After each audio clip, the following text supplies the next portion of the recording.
Okay, so welcome to UROP's workshop on preparing an oral presentation for symposium. My name's Jerry McMillan. I'm a UROP advisor, and we will be talking for less than an hour probably on what to do on the preparation side if you're doing an oral presentation. Just as a note, we do have a workshop next Monday, this same time, to talk about actually doing the presentation. So between the two, we hope to give you a pretty good picture, hope to make you as comfortable as possible when we get to our symposium. So with the concept of preparing an oral presentation, we have a couple of basic ground rules.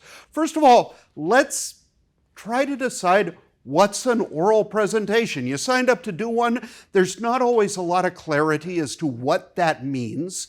So at a very simple level, doing an oral presentation is what I'm doing right now. There are people out there, you stand up in front of them and you talk. In your case, you'll be talking about your research. Tell them what you've worked on, tell them what you've accomplished, all that sort of stuff. Share what your project has been about and what has been done and what it means. You might want to use illustrations. In this case, I'm using PowerPoint. You may want to just get up and talk.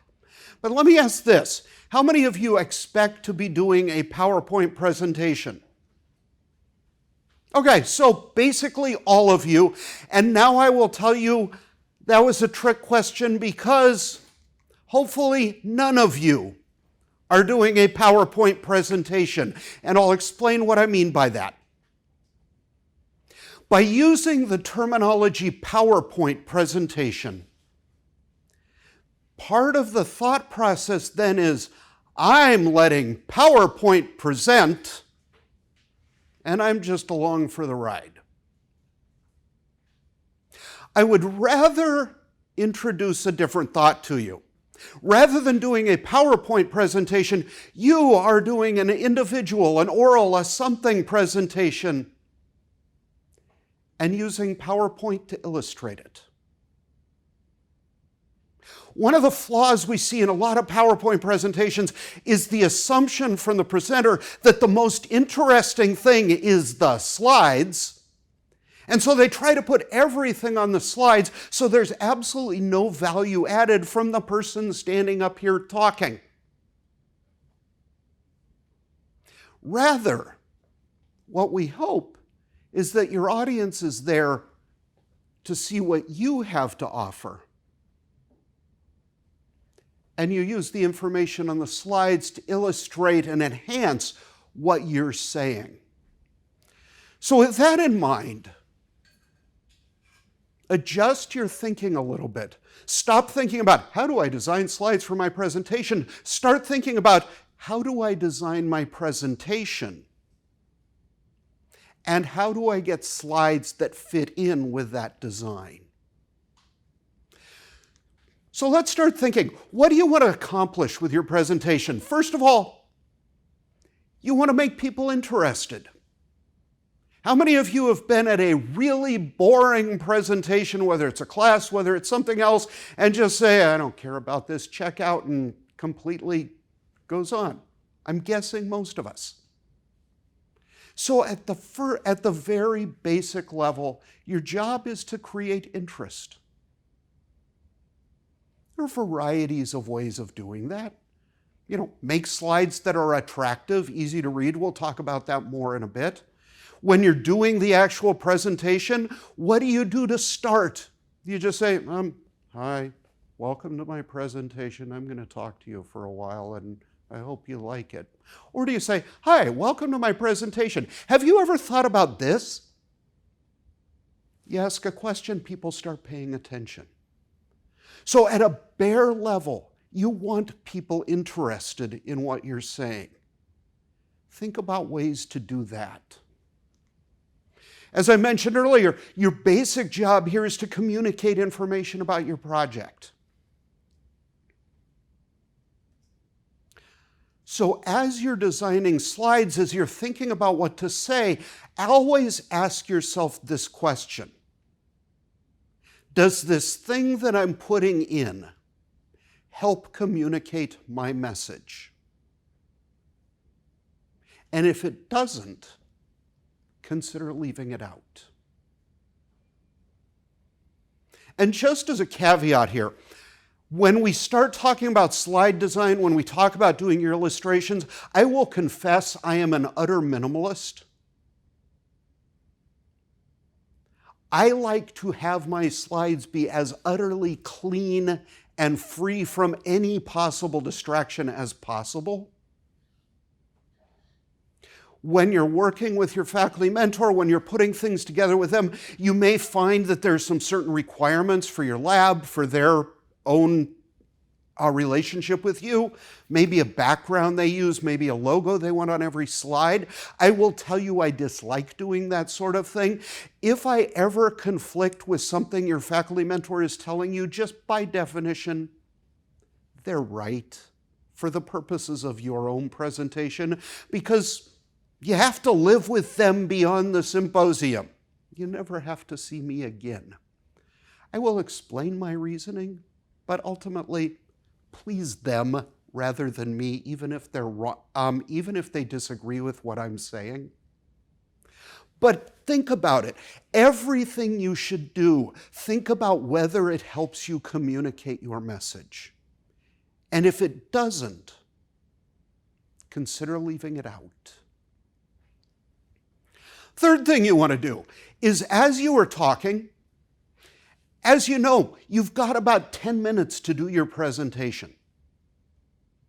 Is there anybody here who thinks they can put their entire presentation and all of its details within 10 minutes? I'm guessing no. Which means you want to leave people interested enough that they'll want to ask you questions. Doesn't necessarily mean leave important details out, hoping that they'll ask to fill in the important parts you left out.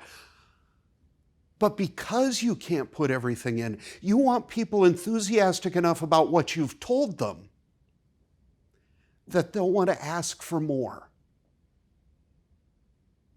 So as you're putting your presentation together, think about not only what you're putting in, but what you're leaving out. And the sort of questions people may ask you, both at the Q&A session at the end of your presentation, but also if you run into them in the hallway afterwards. And then also, while you're considering what to leave out, think about how that fits in your overall presentation. As we've said, you can't fit everything. What are the critical parts to put in? And what can you leave out in designing a coherent, complete, concise narrative? So the decisions on what to leave out should be every bit as deliberate as the decisions about what to put in. And with this in mind, think about your actual goals of your presentation. While making your slides, think about this. One of the things you use for a slide is to provide an outline of your presentation. It gives both you and your audience a narrative to follow. At a bare minimum, your slides can provide the equivalent of chapter heads. Where are we now? What am I about to talk about? Use your slides to illustrate your points. The old adage is a picture is worth 1,000 words. Please do not put 1,000 words on your slides. But if there's something visual you're trying to describe, put a picture. Label the picture. Provide information through the picture. But slides are a great way to do that. And then another goal of your slides is to provide navigation reminders to you. It's really easy to do a presentation and lose your train of thought. You just get so wrapped up in what you're talking about that you, for a moment, forget, okay, where was I? Maybe you offer an illustration that you hadn't planned. And you get to the end of it and think, okay. You look at your slide, oh, I'm on this topic. Boom, you're back. So slides not only give cues to your audience, they give cues to you as well. So as you're designing the slides, keep that in mind. What can you put on them to bring you back to where you're trying to be? So let's talk about some very basics. We've talked about the purposes of your slides. We've talked about the purposes of your presentation. So what should you actually put on them? And I have a general approach that I'm sure basically nobody will ever do. But think about this. Think about doing your entire presentation without any slides. Then think about what things do you actually need to make your points?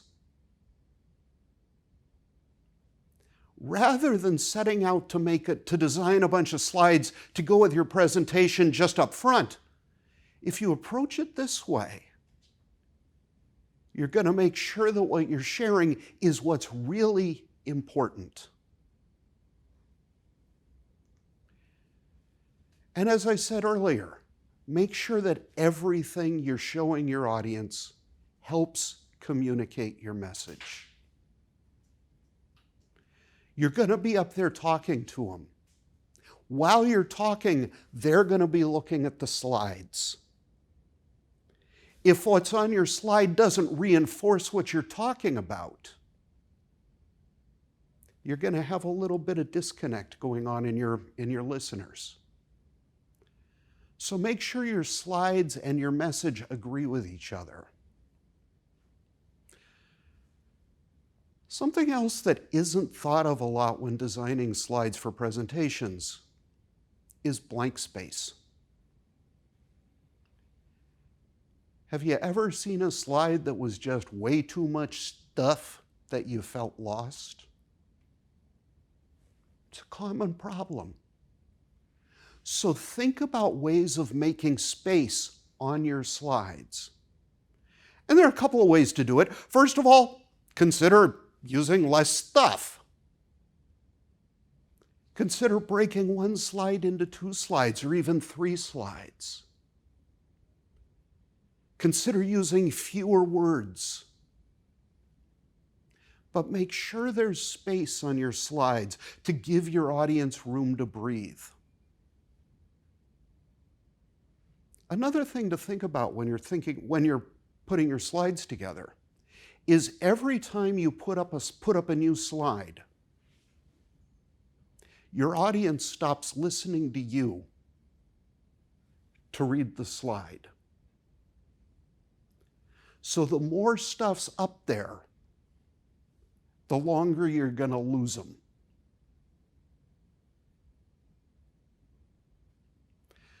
So with that in mind, let me ask you all a question.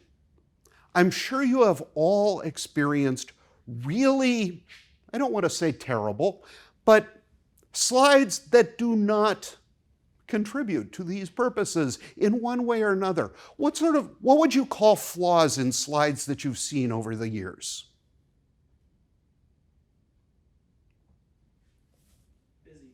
Busy, absolutely. Was that yours too? I saw you nod. What else? And busy is such a great term that describes so many things. And I've got a few examples I'll share up front, but I want to see what other responses you folks have.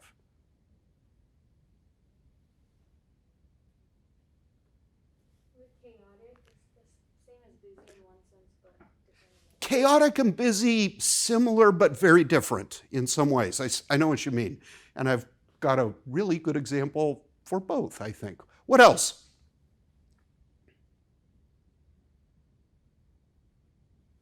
Sometimes it's too specific, maybe? Too specific.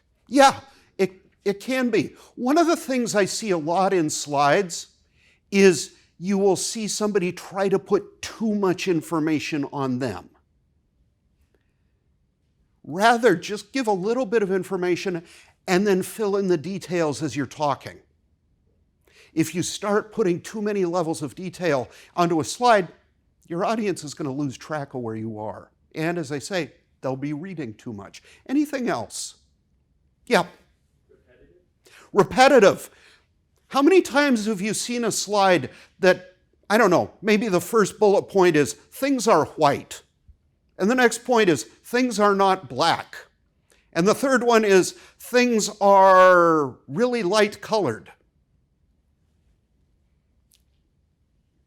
Say it once. With an exception. You may find that you put something on one slide, you get 2 slides down in your deck and think, I really need to make that point again. If that's the case, do it.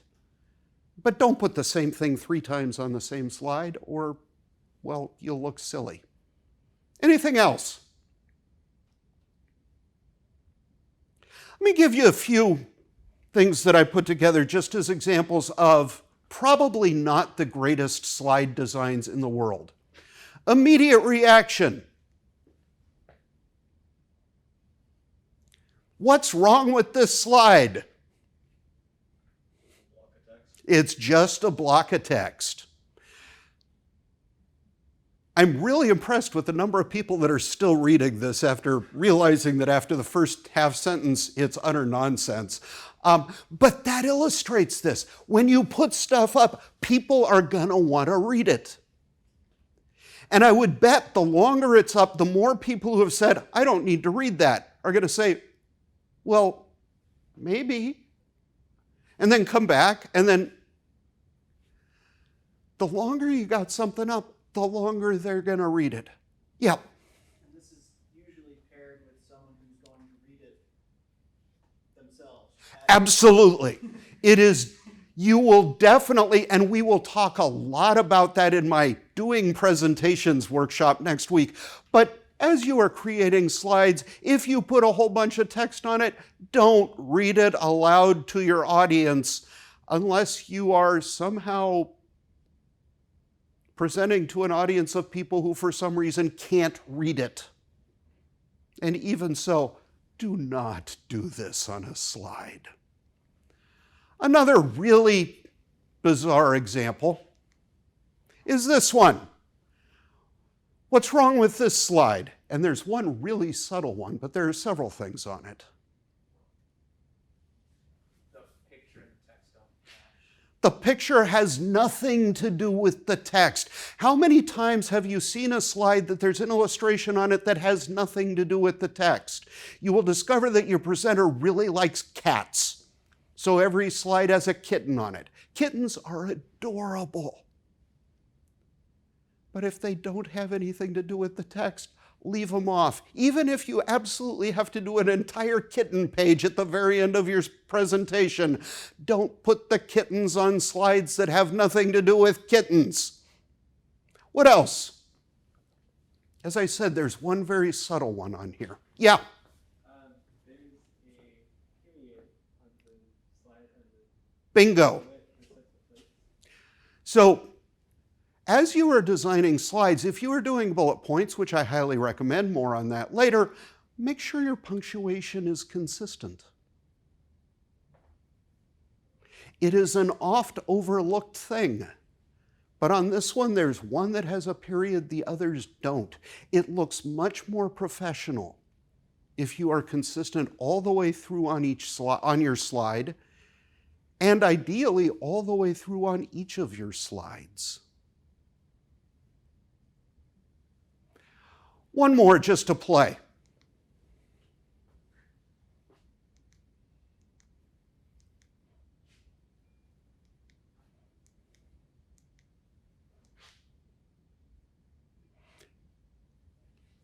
What's wrong with this one?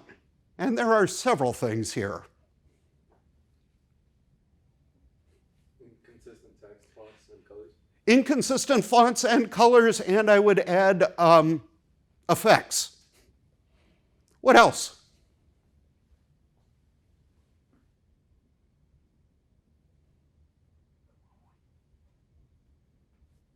Some of the text and colors can be hard to read. Text and colors can be hard to read. Yeah, I deliberately pick fonts that are not really good, particularly that heading font is very cool and virtually unreadable.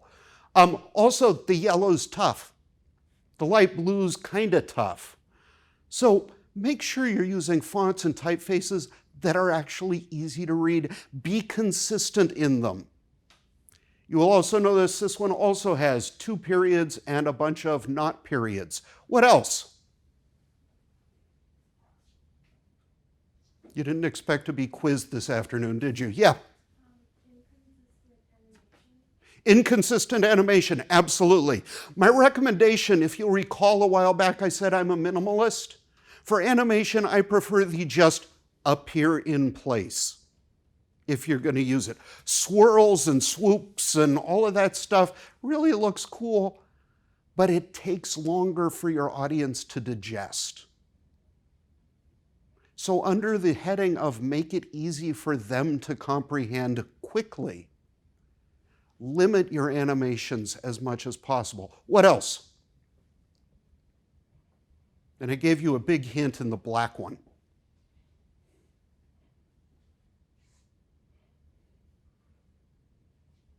Misspelled words. Misspelled words. So please spell check your presentation. Also note, as I'm sure you all know, a lot of you are involved in very technical fields for which your average spell checker will basically want to throw up its hands and run screaming from the room. Don't trust your spell checker. Use it, then look at all the words anyway. I'm sure we've all seen autocorrects that are really amusing. Make sure yours doesn't go in the list of somebody's favorite. Look at all the funny things I saw in PowerPoint list. So careful editing is important. These are all things I recommend avoiding. But let's talk about what do you actually want to do. You want your slides to be clear. You want them to be understandable. At a very basic level, you want them to be easily readable. So what's that mean? First of all, you want the text to be big enough that your audience can read it. We talked about white space. You want to have space between lines. You want to have space between words. As we go on through this slide, I want you to notice PowerPoint as a default wants to squish all your bullet points one after another. I add space between them. It makes it easier to read them. So easily readable is critical when you're designing your slides. Something else to think about, minimal and concise text. I showed you that really grotesque example a couple of minutes ago of all text. But try as you're designing slides, no paragraphs. Ideally, no sentences. Stick to bullet points, 4 or 5 words at maximum if you can. And then when you're doing the presentation, expand beyond those bullet points. Again, keep in mind the presentation is you. When I put up minimal, concise text, bullet points, not sentences, that's enough for you to know where I'm going next. Then talk, fill in the gaps. Clear organization and navigation. This is actually a lot of these should go without saying, but I've seen enough presentations to know they shouldn't. As you're designing your slides, just make sure, for example, does everything on a slide fit with your heading on the slide? If it doesn't, break it into 2 slides, but make sure everything fits logically. As you're designing slides and also as you're designing the outline of your presentation, it's language we don't use very often for academic presentations, but when you are up here presenting, you are telling a story. Human beings like listening to stories. So think about developing your presentation as a story. How do different elements of your narrative follow one after another? With that in mind, sometimes it's okay to make a complete break, to jump into something that would be totally unexpected, but do it for a purpose. Maybe you're going along, and as you're thinking about delivering the narrative, there's a "but wait" moment, and introduce a weird exception or a weird just sidetrack, but do it deliberately. The common presentation format is tell them what you're going to tell them what you told them. So as you're designing slides, as you're designing your layout, think about the possibility of maybe put not necessarily a table of contents, but maybe 3 bullets of these are the things we're going to talk about. You don't have to, but it's something to consider. Regardless, consider saying it up front. Go through the narrative, and then consider at the end 2 or 3 bullet points about here are the takeaways from what we've talked about. What do I want you to remember?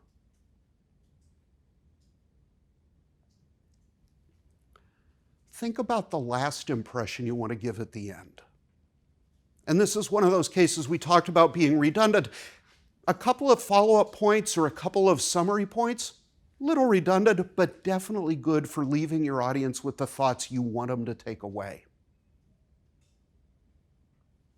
So as you're doing your organization, think about storytelling. Think about how your audience is going to follow what you're saying. And design your narrative so that it's easy to follow. And then likewise, the navigation. Give headings that they can follow along. Okay, I'm going to talk about this now. Great, I'm going to talk about this. Make sure it all agrees. And speaking of headings, think about headings that provide information. Something you'll see a lot, actually I'll get to that in a minute. One thing to think about, a lot of times you will have maybe 2 or 3 slides on the same topic. If you're doing that, think about on the first heading, do a little parenthetical 1 of 3. Second one, 2 of 3, 3 of 3, so that they know, so that your audience knows you're continuing down this topic. It's really easy to get to the end of the slide. The audience thinks, okay, they're done talking about this, and wait a minute, oh no, they're not. So if you're continuing down a process, consider letting them know that just from the heading. Also think about this. A lot of times you'll see a presentation, particularly in academic circles, that the first couple of slides say, introduction. Introduction gives no information other than this is stuff I thought about before I did my project. Instead of just introduction, how about a heading? Don't use this text, but how about a heading that basically says why I did this project?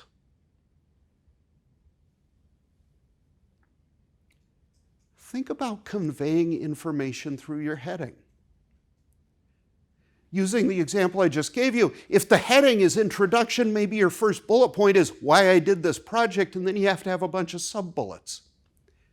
If your title is why I did this project, you just saved yourself space and avoided having multiple layers of bullets. So as you're designing your headings, think about putting real information there rather than just falling into the default of heading 1, intro, heading 2, methods, heading 3, results. Give information. It also gives the audience more information about what's coming. If you're not quite comfortable with the idea, think about headings of methods, did this. Provide the structural layout thing and a little bit of information. But don't just use your headings reflexively because it's what you expect or what you think people expect to see in them. Provide information. As I mentioned, a lot of slides are going to use illustrations, whether it's graphs, pictures, information that cannot easily be explained through words. When you're putting illustrations on your slides, think about this. You want to make them as simple as possible. You want to make them as easy to interpret as possible. And you want them to be as complete as possible. So for example, if you're putting up a graph, you want all of the important information to be in that graph. If you're putting up an illustration, say you need an illustration of a human brain, you want things calling out the important things you're going to talk about. Use arrows, use text. If you must, use a laser pointer. But I really recommend you don't use a laser pointer. Because first of all, if I use a laser pointer to point out something, I'm immediately looking at my slide instead of looking at my audience. Second, and this is annoying, a lot of people forget to turn the laser pointer off, so you have that little red dot floating around the room, scaring cats and doing all sorts of cool things. Laser pointers mostly are a distraction. I also see a lot of students use, or a lot of presenters using them to say, as you can see in the top left corner of my slide. Is there anybody here who cannot find the top left corner of a slide? Probably not. So rather than use a laser pointer, design the slides so you don't have to. Put all the information there. Also consider this. When you are designing your illustrations, leave out things that aren't important. Consider 3D bar charts. You've got the bar, and then you have that really cool shadow effect on the side. Leave it out. It adds no information. Likewise, consider a chart that all of your data is between 60 and 75. And your y-axis has 5, 10, 15, 20, 25, 30, all the way up to 100, with lines at each of those points. Leave them all out except maybe from 55 to 80. Put the information that is actually relevant to what your audience needs to see. And consider leaving everything else out. As a note, if your data is in something like Excel and you are using Excel to create your charts and figures, Excel will put in way too much stuff by default. I have yet to find a way to make Excel put in as little stuff as I want. So to put in really good graphs, you may need to edit them. But try to keep them as simple as possible while including everything that needs to be there. And then, as we mentioned earlier, avoid visual distractions. Whether it's animations, whether it's redundant pictures or pictures that are irrelevant, whether it's too many fonts, too many colors, too many effects, you want what's on the screen to present the information and only the information. It is absolutely fine to use maybe 2 colors, 2 different typefaces on a slide, if you are doing it just for purposes of contrast. Here we've got this one doesn't fit, make it look different. But do it deliberately. And make sure whatever looks different still fits in the theme of what's on the screen. Don't use a really alarming looking font for one line unless your purpose is really to be alarming in that point. As a note, we recommend just keep to standard fonts. Things like Arial, things like Calibri, Times Roman. The standards they're standards because they're generally easy to read. I really prefer sans serif fonts. I think this is Arial, rather than the serif fonts like Times Roman, just because they're a little easier to read on a screen.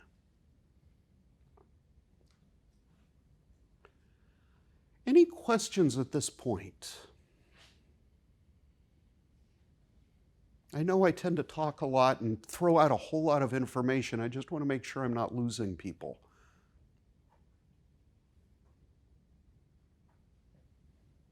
So, I actually grotesquely overestimated the amount of content I had on this. So as we move into the summary slide, just a couple of things. First of all, there's a QR code on the screen. At some point, I would ask you to fill out a survey. Tell us what you think about this workshop. You'll also get a follow-up email from campus groups. It'll include this same link. But the reason we do these workshops is we want you to benefit from them. If there are things we are doing particularly well or things that you think we should have done differently or added in, please let us know, because otherwise we won't know. And if I recall, the survey's simple. It's 5 or 6 questions. And I would request, don't start it now because I do have my few follow-up points. Just always remember as you're doing your slides, the goal of your entire presentation is to communicate. As I mentioned earlier, as you're designing your presentation, particularly as you're designing your visuals, always ask yourself, does this word, does this sentence, does this picture help me communicate my message? And if it doesn't, consider leaving it off. Also remember, as you are doing your presentation, the focus is you. The focus is not your slides. If somebody comes up to you afterwards and says, hey, I didn't get to see your presentation, can you send me your slides? Your answer should be something along the lines of, yes, and realize there's a lot of information that's not there. Maybe I can send you my notes or something as well, or we can just talk through them. The slides illustrate your presentation. They are not your presentation. And I mentioned it earlier, this same room, this same time next Monday, we'll talk about how to put this all together. You've got your slides, you've thought about your outline, now you're actually standing in front of a room full of people. How can you do that most effectively? So I would invite you to register on campus groups. I would love to see you and a whole lot of other people in here next week. And with that, UROP's contact information and questions. And just so you know, if you have questions you want to ask or you think about as you're walking out the door, I will stick around for as long as people want to talk to me at this point. Otherwise, thanks for coming. Have a great afternoon.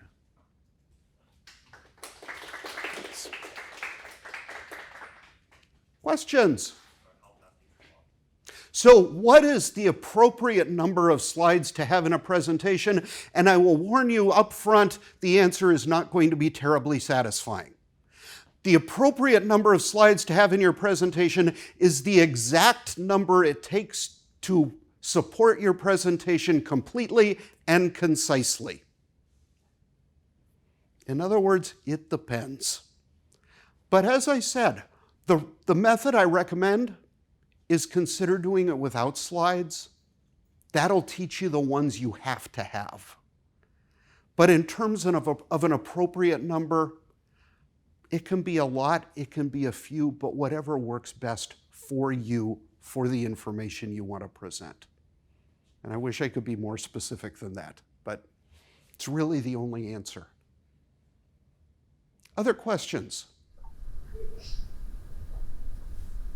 My question is more about just like, maybe not specifically this material, but like, how many people are usually looking at a given presentation in your experience? How many people are looking? Yeah, how many people are actually going to be in the audience for your presentation? And this is another, I always warn my audiences up front that most of my answers are, it depends. This is another one of those. To begin with, we have no way of knowing. Second, most of the rooms we use for presentations are classrooms of varying sizes, but there's going to be room for at least 20 or 30 people in every room. The other thing to think about is you have a direct effect on how many people are there to watch your presentation based on the number of people you invite to see your presentation. So if you want a full room, start getting people to come out. We are in the process of arranging the presentation rooms. We will have, I don't know how many, we haven't decided for full, but the last time we did an in-person symposium in 2019, we had 26 oral presentation rooms going at the same time. We are currently designing or assigning people to individual rooms, to individual times, based on similar content. So when you see the other people presenting in your room, which will be probably a couple weeks at least, tell them to invite more people to come see you too. So part of it is how many people you've invited. The other part is just how many people drift in, and we don't know. Yeah. For the audience who are watching us, I understand that most of them is either our friends or our peers, but for those who are like older figures, like either mentors or actual faculty member, are they watching, or is it just like it just depends on like whether or not you invite them or not? Like, is there actual? Partially, it depends. I have known faculty who will absolutely be at every presentation every one of their students does. I have also known faculty, when I specifically asked them if they were coming to the symposium, they say, no, that's the student's day. So it's another one of those, there's no real answer. I would encourage you to invite your faculty mentors. There will be community members here who are just enthusiastic about undergrad research. I will virtually guarantee my mom will be here because she's been coming to symposium for years. She loves it. She was a teacher. She loves seeing students present. So there will be people like my mom. If you see a little old lady wandering around, welcome her. I want her to be happy. I have to talk to her the next day. So help the people you don't know enjoy the experience. But a very big part of it is how many people we all invite. So, other questions? I have a specific question about slide. Do we need to include the citation? Like if I use the picture from Google, and do I need to like cite it under the picture, or give it a slide at the end? Good question. If you are using an illustration from another source, I would recommend actually on that slide say, illustration courtesy of, and just put the information there. That does bring up another good point, is a lot of times you will see slide decks that include a page of references at the end. I strongly encourage you, don't. And this is one of those points, if you will recall way up front, I said I may say something that your faculty mentor disagrees with. This is frequently one of them. And if it is, follow their guidelines. Couple of points. First of all, your slides are not a legal document of record. It is not published, which means it is not held to the same standards as a published document. Second, if you include a page of references, the usual way of doing it is click, here are my references, click. For all of you that have been to presentations that have a slide of references, have any of you actually read that slide? I'm betting no. The reason people put them in there is because they assume they need to recognize the sources they've followed. And absolutely true. But there are other ways that are much more graceful to do this. First of all, as you're going along, particularly in your introductory material, okay, I'm building on research done by these folks. Here's their title. Include it as part of your narrative. Something else you might consider doing. Have your sources somewhere else. Maybe print a copy of your references. Maybe have them in a Google file and have a QR code. You want to see my references? Here, scan it. But for me, having a references slide just breaks your presentation momentum. So I would strongly suggest don't. And be willing to provide the information in another way. One other thing, by the way, that I completely forgot when I was preparing these slides, something you absolutely should include somewhere, your name, the name of your faculty mentor. A lot of people will finish with a thanks to these people slide. I'm not wild about it because, again, it tends to be, and thanks to these people, click to the any questions slide. But it's important to thank the people who contributed to your research, both through advising and financial support. Put it somewhere. Put it somewhere that it flows gracefully within your presentation. Maybe consider put it on your title page. Title, faculty mentor, thanks to these people. But definitely thank the people who contributed to your success. Other questions?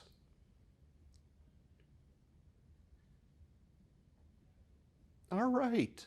Well, as I say, thank you for coming. I look forward to all of your presentations.